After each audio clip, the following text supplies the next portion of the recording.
All right. Okay. Starting. Laura. Hi. Welcome back, everyone. Laura is here doing Laura Files. Yes. Season 1, Episode 1. Here to talk to Carrie and Casey Intuitive. Hey, guys. Hello. So excited. Carrie and Casey, it's been 2 weeks, 2 full COVID weeks since I have seen you two. How are you both doing?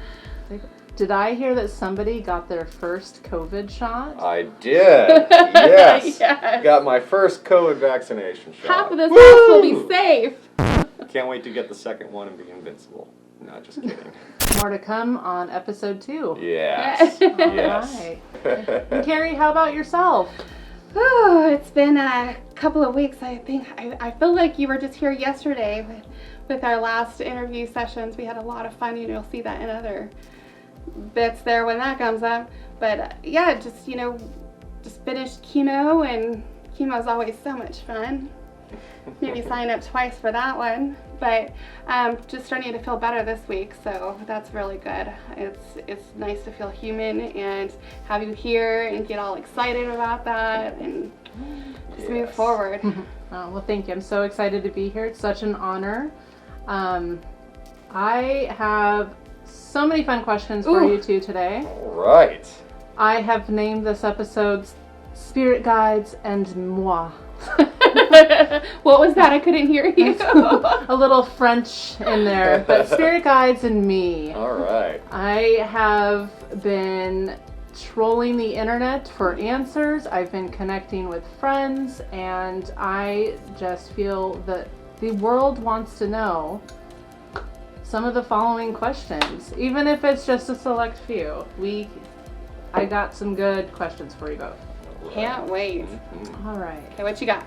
First off, just the elementary question. Carrie, what is a spirit guide? Ooh, that's an interesting question.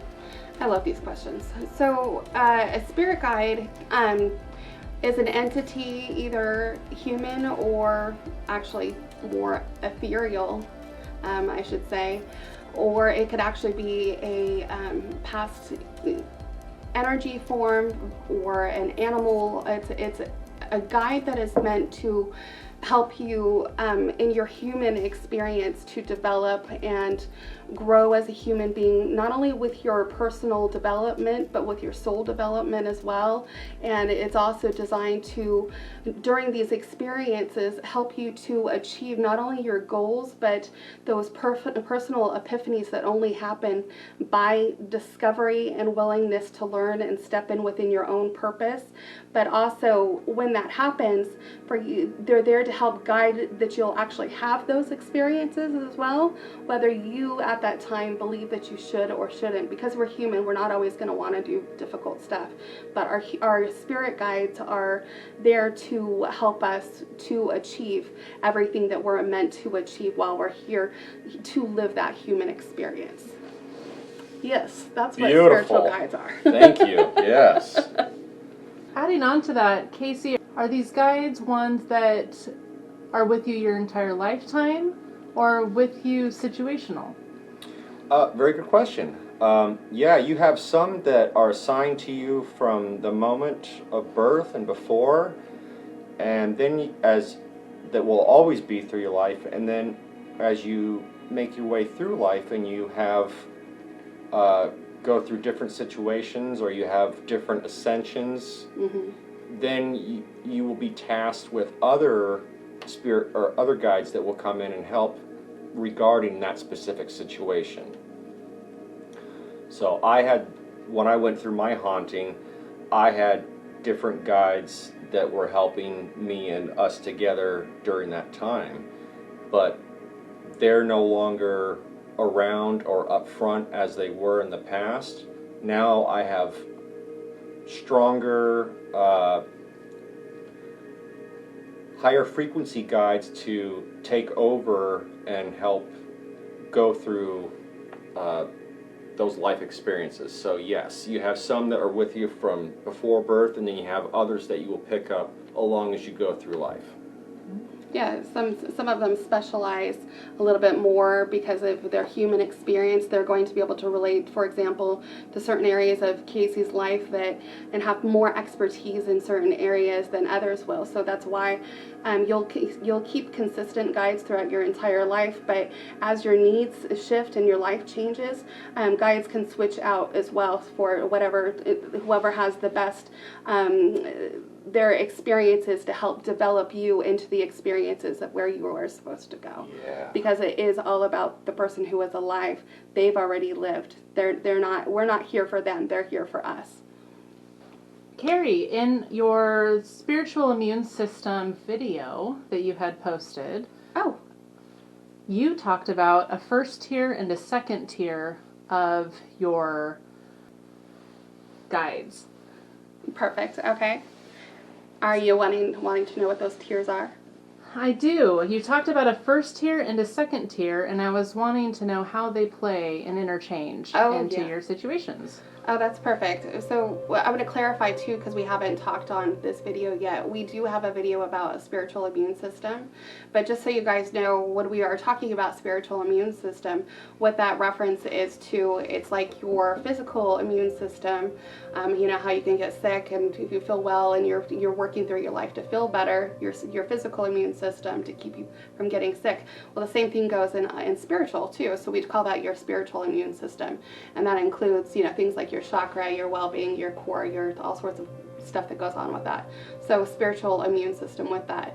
So I'll put a link up on there too to refer back to what spiritual immune system is in the other video. But in regards to this, yeah, we talked about in the other video that there's two different tiers. There's actually more than just two, but those are the ones that were up front in that video for spirit guides. And what in reference of that is, as far as tier goes, we have a character area, almost like imagine looking at a cake. And I know that that's something that everybody does. It's pretty straightforward idea of it, but the point of that is that you have spiritual immune system as the whole cake itself, and then you have within that too, what helps to keep you healthy and safe is your spirit guides. Well, the way that works is that all of these spiritual guides have different purposes and classifications. They have different frequency levels and so forth. Just like with a frequency, you can imagine, with the how tall or short a cake can be, going up and down on a scale like vibration. The higher the vibrational scale on there, the higher vibrational that entity, that spirit guide is. And yes, there are negative spirit guides too. So I'm going to do the equation of top to bottom for tiers as far as that goes. The shortest being the lowest vibrational, the highest being the highest vibrational. So on tiers, there's different types of tiers that go into your spiritual guides themselves. And when you were talking in reference of the two tiers that I have in there, what the reference to that is not only, it's one tier of that would be close family members, guides that have been people who have lived on this plane itself, some ascended masters as well. Mixed in there, they are people who have been on my journey my entire life, but also at the same time, they might switch in and out.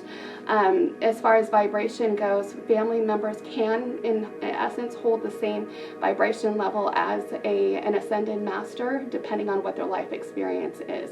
So with that, you can imagine different personality types. Everybody's going to have different purposes with that too, and just like different personality types are going to have different vibrational levels. You might have a super spectacular aunt that honestly lived this like super wow life and actually holds the same type of vibration as a high vibrating, high vibrational spiritual ancestor per se. But they hold two totally different spaces. Vice versa, though, you can have also a family member who you absolutely love to death, but was very low vibrational. So they're going to hold two very different areas in your spiritual growth than other forces per se. So when it comes down to, I had to do a little backstory there to explain, the way that those different tiers work. So in reference to this, we're just looking at I have, for my spiritual guides, I've got a lot of really high vibrational family members that have been with me through my life, and then also family members that I haven't seen in years, haven't thought of, that have just been popping up a lot too, because I do have terminal cancer, and so my experiences are going to be so much more different now than they were when I was younger, and everything was a lot healthier. But those family members that I haven't seen in a long time, they hold an understanding that is just perfect for me right now. And as far as moving me along in my purpose and whatever, all those life experiences that I'm still meant to have, even though I'm terminal. So on one tier, we have family members that are like that as far as my spiritual guides. But then I have a different tier going on as well, that it cohabitates and shares space there because they do hold similar vibrational grounds. And as we know, for vibrational grounds, you can't occupy the same space for very long unless you have matching vibrational levels. So in this case, those family members are very high vibrating members, as well as they match those of ascended masters as well. So it's pretty awesome in that part, knowing that I am completely looked after. So that other tier that we're talking about too is that I have family members, yes, but on the other side, these are different entities. These are actually gentry angels, and which are not actual angels. They are human. They hold the same vibrational place as an archangel, but was never they were a human. They were never an angel per se. They were always human first that had ascended into that gentry position. Like Jesus or Yes, Buddha or yes. Gandhi. Right. Or in my case, Deborah as well, which is one of my warrior guides with her assistant Yael, who those two guides are very specific and purpose with me. They are the ones who show me all of my tactical use for combat, for spiritual warfare when we go to do clearings on houses and literally having to fight the demonic or laying hands. Those two are the most batty bitches you would ever meet. You do what they say, you get in line, or you learn why you should have gotten in line.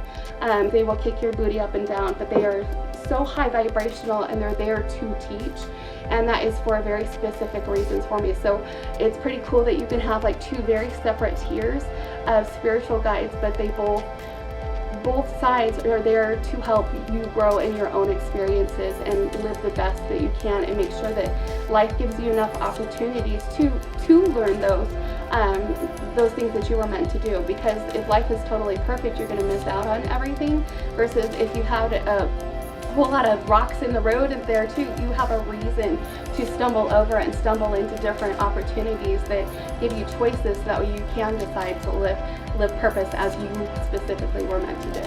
So the two different types of spiritual guides, but one purpose, and that's the guide. So yeah, that's my soapbox. I'm just soaking all of that in. It was a lot of great information. Casey, what I heard from Carrie is she has some names attached to her guides. And not to everybody, just they were very specific about their names and wanted to make sure that I knew what their names were. So when I was screaming for mercy, I knew who to call for.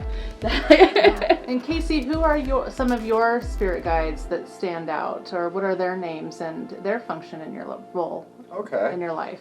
Yeah. I have one. We don't quite know his full name, but we call him Fox, and he's totally okay with that.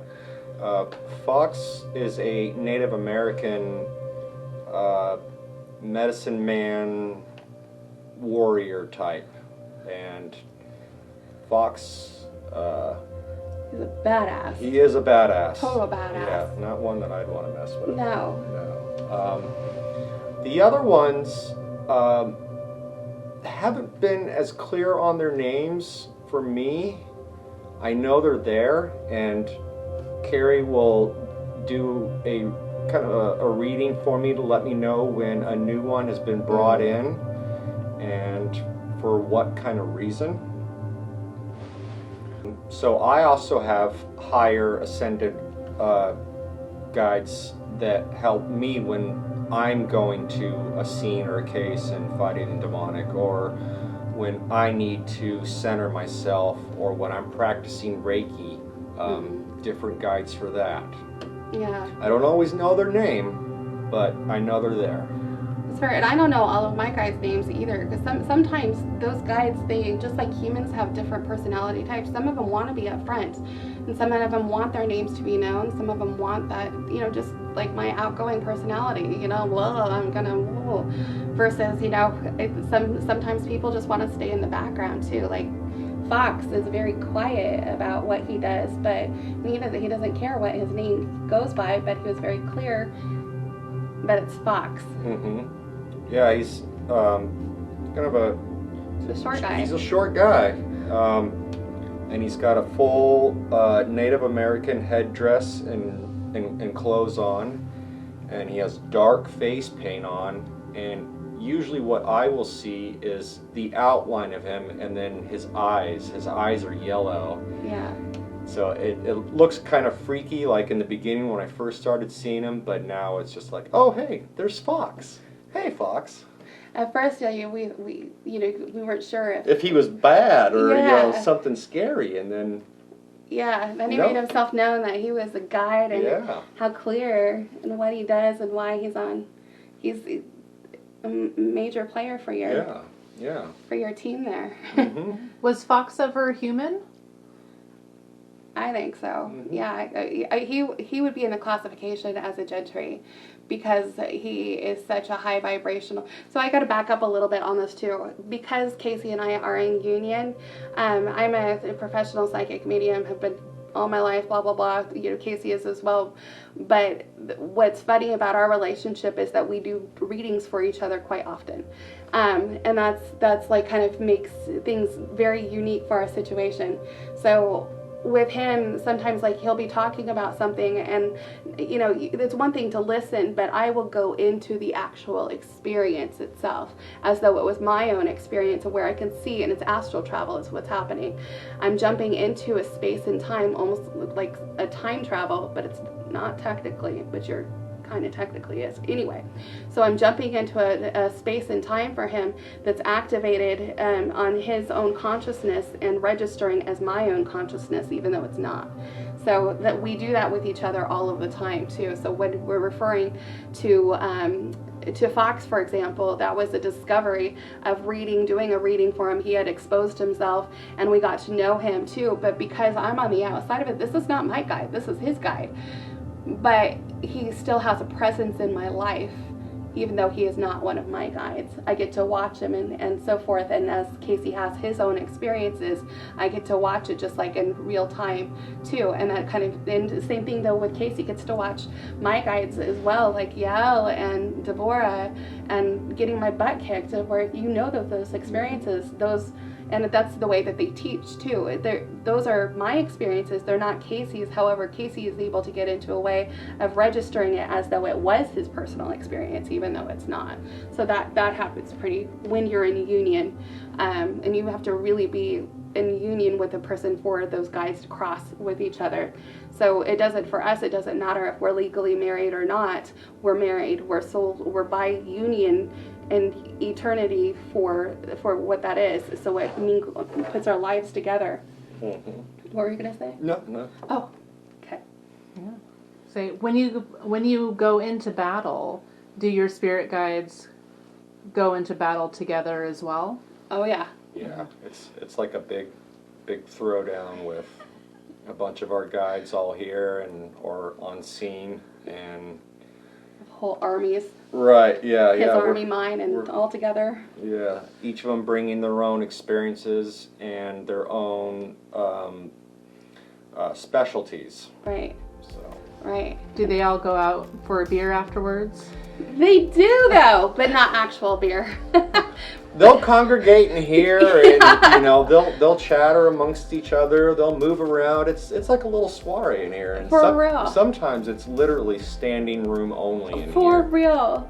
Especially when there's either a clearing that we don't know about that's going to come up. Yep. There's everything gets really tight in here. If one of us is sick, that they show up when we're about ready to go through a happy event that we don't know about, or just, and because we are in such tight unions too, our families are in union as well. Our guides are in union too, because we merge as a family with that. So it is active all the time in here too. I mean, like my grandfather and his grandfather, they were both military, and they bond in ways that I'm like, what? How does this? I didn't even know that happens until Casey and I'm being in union with him. And I like to watch military, history and stuff like that. So when I'm sitting on the couch and I'm watching, something on World War II or whatnot, my grandfather and her grandfather will, kind of sit down, yak it up, and, sit down and watch the shows with us. So. Yeah, so that's pretty cool how you can have two separate sets of guides, but when you're in union, it all becomes one family.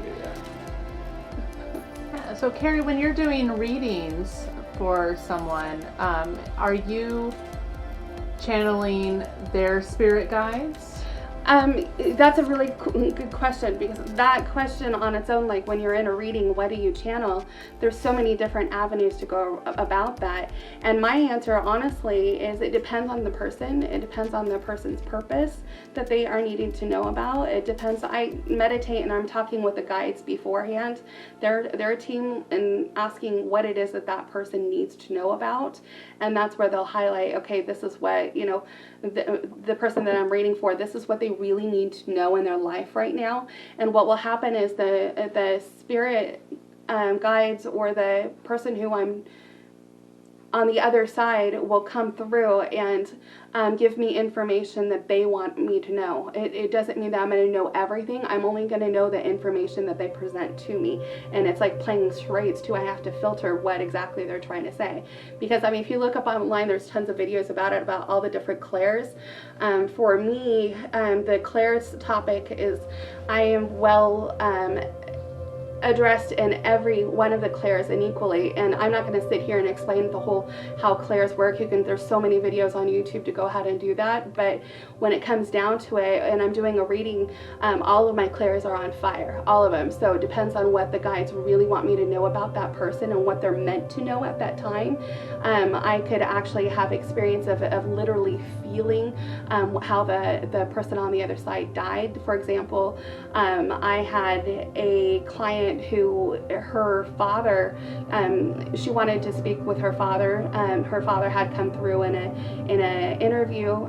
reading with it, and I channeled his presence. I could feel everything about him. He showed me how he died, and he said to me, he goes, well, and he gave me this gigantic pressure on his chest that I could feel it as though it was my own, and it was really heavy and pressing, and all of it, when he started to gurgle up, this is going to sound kind of morbid, but fluids while he was dying, he explained to me, he goes, and he didn't say a name, but he sent an understanding to me that I registered that was lung cancer. And so instead of saying it verbally, he sent it to me in a feeling and in an understanding. And you'll look up the different clairs to understand what clairs I'm specifically talking about. But what happened in that sense too, though, is that he says to me, but you already know about that. You have lung cancer yourself.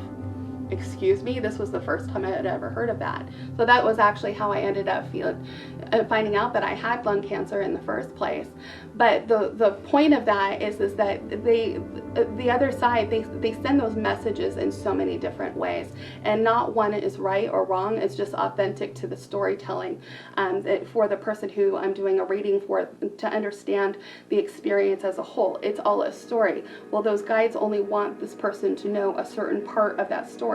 So they're going to only read a certain chapter from that book, certain lines that are the most important for them at that time. They're not going to necessarily skip forward and tell them all sorts of other chapters in advance that doesn't pertain to their life at that time for them to know, and doesn't have that kind of meaning. It's all very unique to their purpose on that. That's like the whole thing on why didn't you tell me this experience was going to happen? You're a psychic medium. Well, I wasn't meant to know that experience for you to have. I'm only given the information that they give because my trust and understanding is outside of myself, and it's in protection and in unity with the universe and the flow of the highest vibrational things. So that's how that stuff works on that. Yeah, so that was a huge answer. Well done. Well done.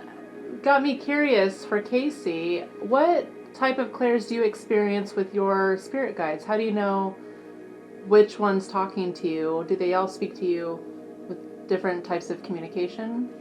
Yeah, I've experienced several of the different clairs, and for me, before I started really doing this, smell and sound were the ones that stuck out for me the most, and that was the ones, and of course feeling, the ability to feel what others are feeling, and feeling their aura and their distress or their happiness. But as I've made my progression, my sight has increased dramatically now, and the other ones have just gotten much more attuned and are operating at a higher frequency and a higher level than what they did in the past.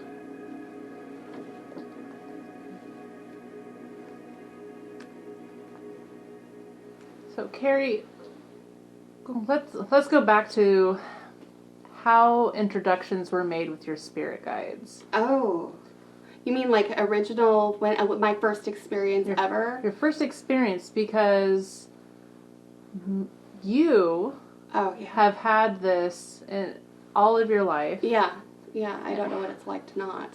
Yeah, how do you know, or how were you introduced to your spirit guides, or did they introduce themselves to you first? You know, that's really interesting, and honestly, I have to at that time wrap my mind around it, because like you said though, I mean, I grew up with this. There isn't a time that I ever know of that it wasn't like this. In fact, for me, it was harder to learn that the rest of the world wasn't like me. I assumed that everybody was doing this. We're all in the same world. It's got to all be the same thing. But as I got older, I realized, oh wait, I'm different. But the truth is, you know, we all know that we're all the same. It's just where your learning abilities are. Anyway, at a specific time. So for me to look back and find first guides experience, my first ones that I remember. So when I'm a twin, I'm an identical twin, and that's part of my thing. I'm also a many time near-death experience person. I've been through a lot of real flashes. That's the end of life. In fact, when I was born, that was one of my first near-death experiences, and clearly it's near-death because I'm alive, I'm here. So something went right. So with that, you know, as far as guides go, I remember even when I was younger, there was, you know, certain invisible people that my twin and I used to play with. And one of them, in fact, was my first, when I go to it, my first memory of it. I can't say that this person is a guide, but it's the closest thing that I can come up with to it just for this experience. Was that my mom at that time, my twin and I must have been about 3 or 4 years old. And then I remember she was putting my dad through law school at that time, and she's also a twin herself who has experienced many near-death experiences herself. And she's also a psychic medium. That's something that runs really strong in my family. Anyway, her and my father were trying to get pregnant, and during that time, my twin and I, there was this little girl that we used to play with, and my mom at one time, she was like, hey, you know, you're gonna have a baby here, a sibling here soon. And I remember sitting down with my twin, and we're, you know, all cute and innocent, playing dolls and stuff, and saying, no, you're not, Mommy.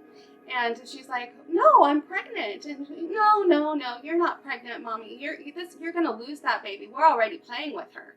And so that daughter, her name was Jacqueline. At that time, that's what we had called her as our imaginary friend. Well, my mom had just found out that she was pregnant. She didn't know that she ended up having a miscarriage of this child, but we had already had our first experiences with connecting with this person who I still look at as a sibling too. So it's a spiritual guide, but not in the same way as here, let me drive your life force kind of path. more as it is that experience, human experience of love and understanding and having a sibling, that family bond that happened before, that's how this person connects on that level. So that kind of spirit guide turned out to actually be a family member from a miscarriage. That's the first memory that I could ever think of in spiritual realm. Just off the top of my head. I'm sure that I have other memories too, but just right off the top of my head. I want to add a question for that. Sure. Is Jacqueline still around now? And if so, does Jacqueline present herself as the age that she would be now? Oh, that's a really good question. No, she does not appear at the same age. It's like she aged with us. And that's not to say that all spirits do that too. They will present themselves however they want to present themselves. And they can present one time to you in one way, however they wanted, and then go back to their 20s and then zip forward. It's whatever they want to do. I mean, they're on the other side. They get to call the shots on that one. Whatever feels good for them is going to be honestly awesome. I actually don't see this person very often at all. But when I do see, it's actually through a jumping into a form of channeling.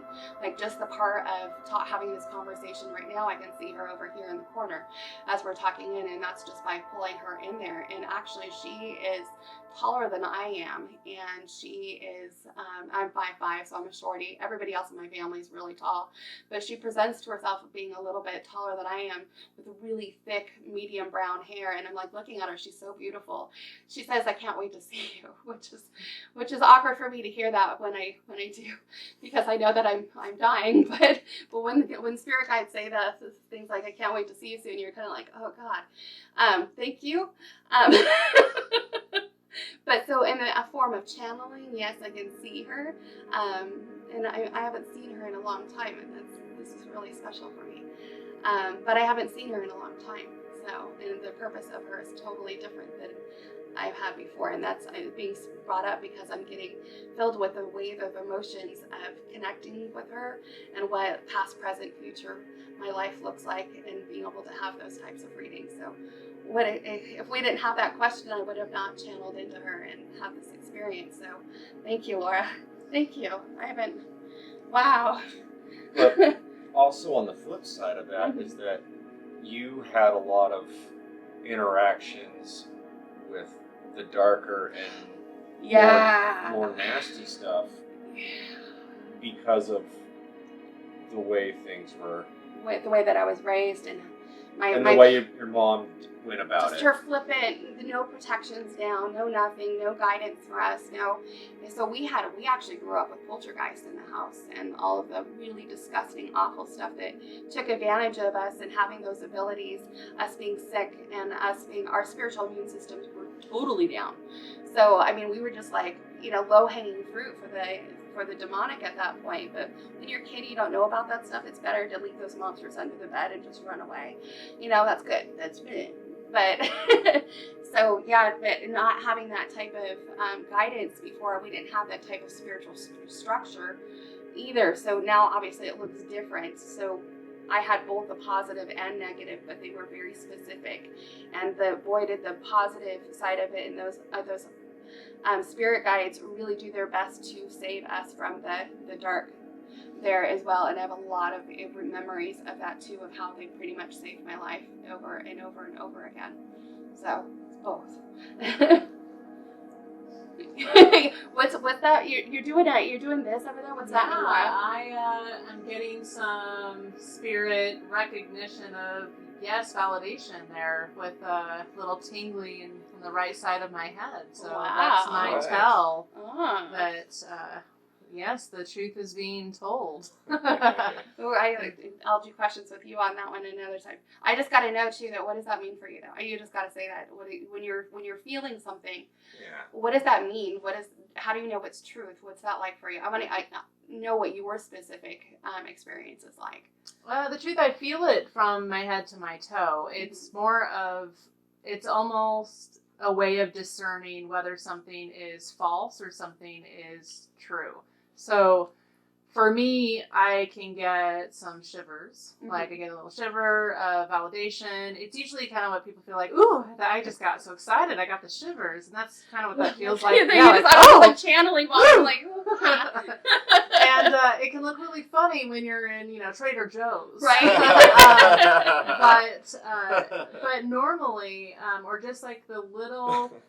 in moments of just more of a spiritual validation, like it's almost like spirits telling me, my guides are specifically telling me like this is truth right here, or you're on the right path, or what they are saying is on their truth, and I get that little tingle.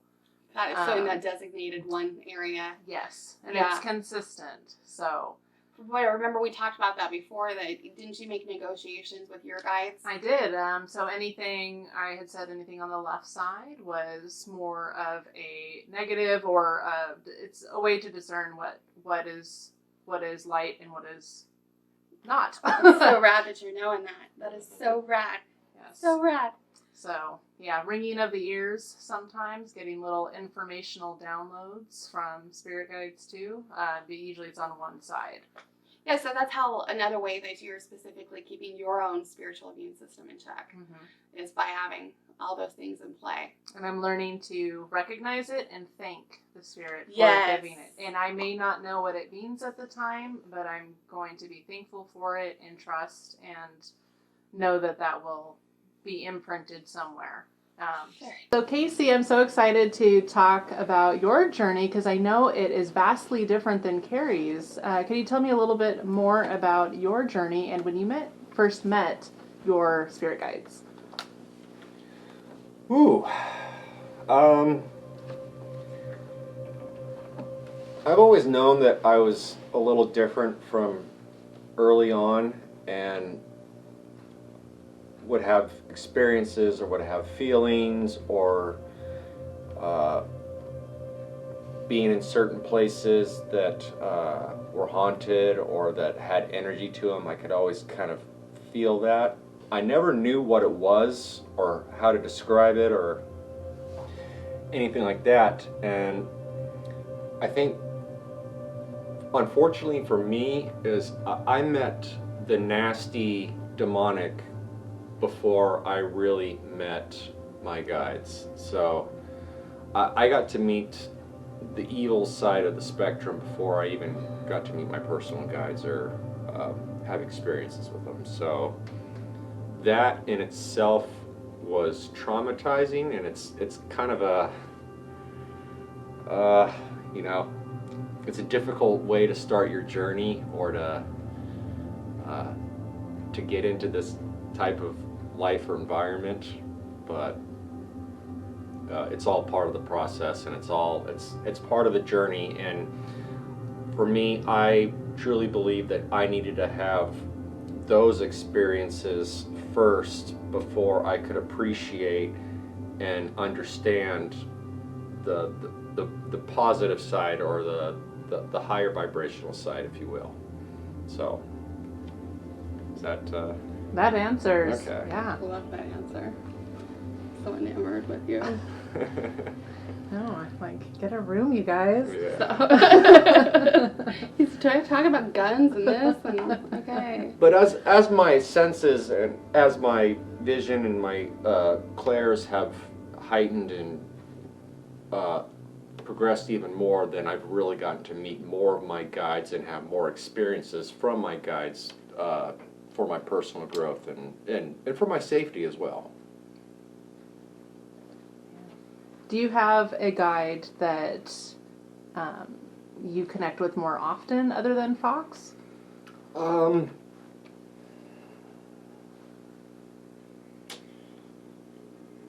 Honestly, I can't honestly say that one focuses more than the rest. I would describe it as kind of an even flow. It's kind of an even spread for what my guides do, or when they make themselves known, or when they're trying to help me work through something or be safe. So I don't really get one guide that comes more than others. I have like a small inner circle of guides that are the ones that are there more often than not, and they're the ones that help me go through these progressions. And some of the other ones will come in every once in a while, but they're not as part of the inner circle as the other ones. So That goes back to your 2-tier. yeah. Yeah. So I have a song stuck in my head from what you just shared, and it's Even Flow. My spirit guides come and go. I don't know. I'm really excited to ask my next question. All right. I have been thinking a lot about what an ancestor is, and what I have always thought an ancestor is somebody on the earth plane that has passed, that had lived. But I'm learning a lot more about soul DNA, and curious to know if our ancestral spirit guides are of the earth realm or are of our soul DNA. Who's that one for? Carrie. Thank you, Casey. Nudge, nudge. Okay, I love this topic so much. So spiritual DNA. Slay it. Spiritual DNA.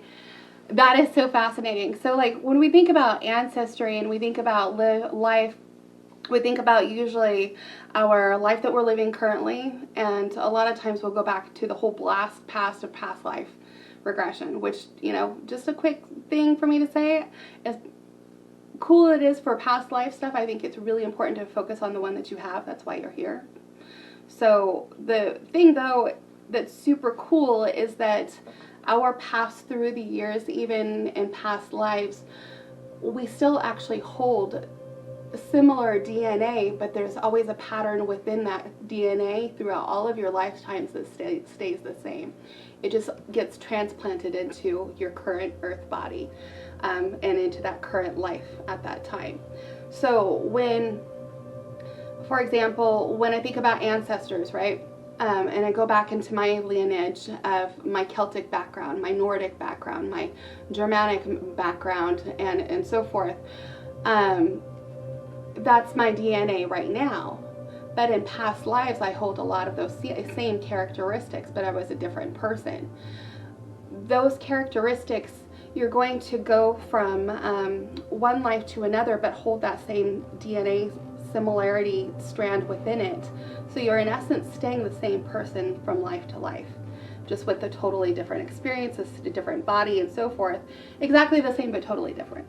But really, you're going to hold that same consistency within that DNA.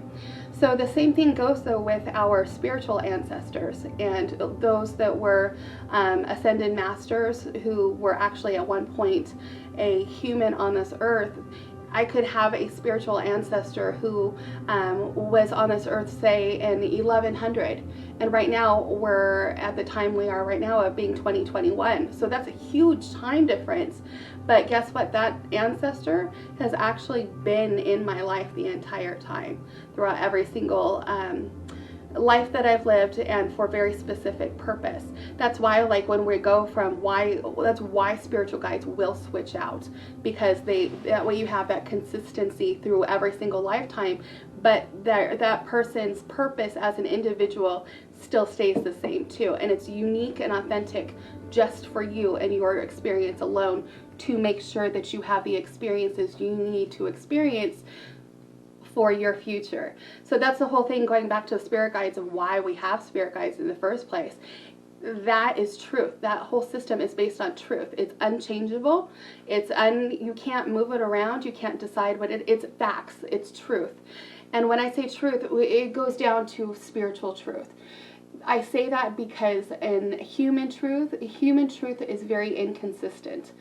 spiritual truth it's not inconsistent whatsoever. It's completely consistent. But that also goes into everybody's unique faith system. And if you think about it, everybody's unique faith system is truth to them, therefore having the same consistency.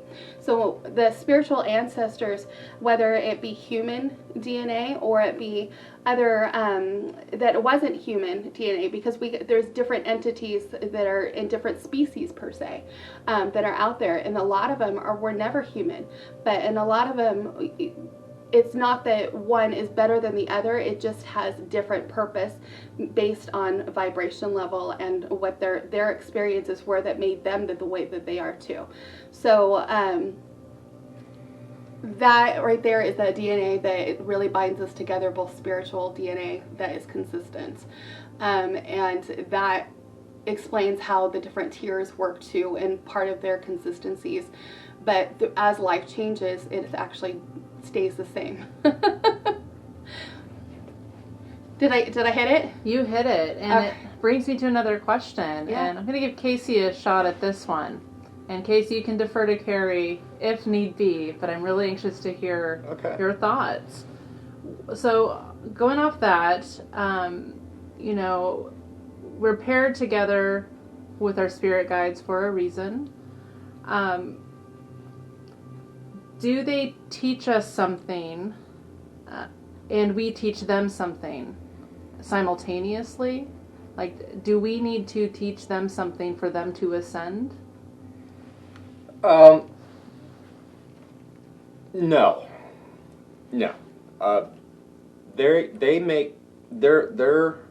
They're already over there. They have made their ascension. They've made their progress. They have walked their journey and learned what they can. So the spirit guides that come over are here totally to help us grow and learn and ascend.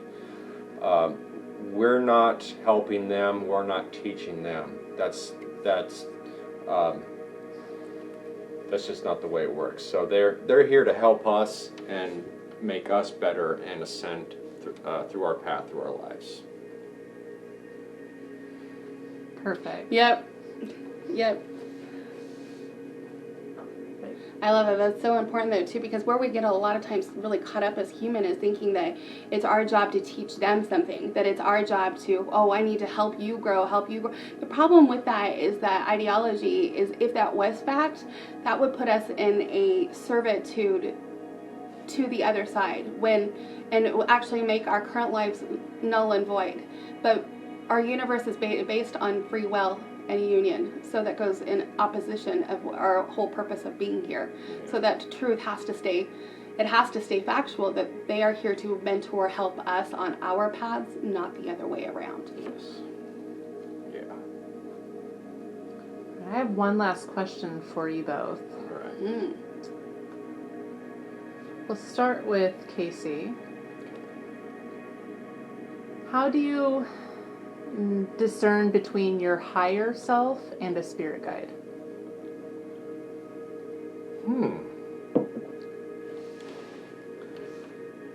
Wow. Well, I had a guide that was hovering over me when we were talking about that last portion. I don't know. Who was it?